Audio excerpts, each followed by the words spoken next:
Given the recent national controversies involving officer-involved shootings, what changes or improvements do you think Riverside Police Department should adopt?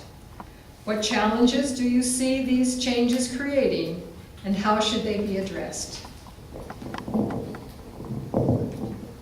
There are two areas that I think are really important, and Riverside is moving to address them right now. One is training for officers in dealing with people who have mental illness issues. Sometimes it's very difficult to communicate well with somebody who's under a lot of mental stress or just is not thinking well. And if we train our officers to recognize and deal with that, that will help. The other is just documentation of what's happening. We have officers who have volunteered to wear body cameras. We're going to roll out body cameras here in the next few weeks.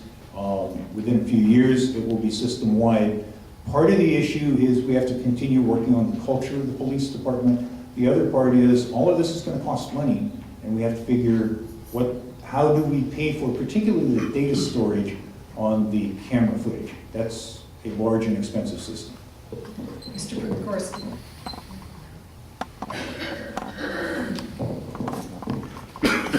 Ferguson, York, now Baltimore.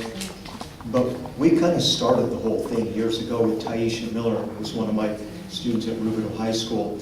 And whatever you think about Taisha Miller, she was a young person, not perfect, like all of us, not perfect, but she certainly didn't deserve to be shot, how many times she was shot. Mr. Gardner says that we should, going forward, do more training.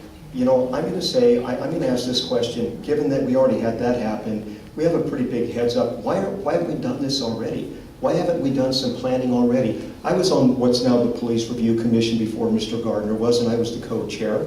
And you know what, when the Taisha Miller thing happened, we advocated for a lot more training, et cetera, et cetera. Now that we see these things happening in the rest of the country, this is not the time to be reactive. And I think that's one of the differences between Mr. Gardner and myself. He is reactive, I am proactive. I think that, okay, we've planned, let's act now. Let's implement, and let's get ahead of the game. Mr. Gardner. To assume that no training took place as a result of the Taisha Miller tragedy is frankly foolhardy.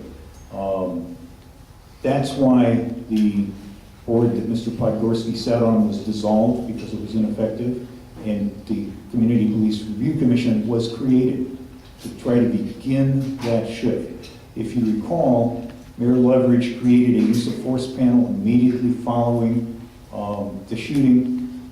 That ran me out of time.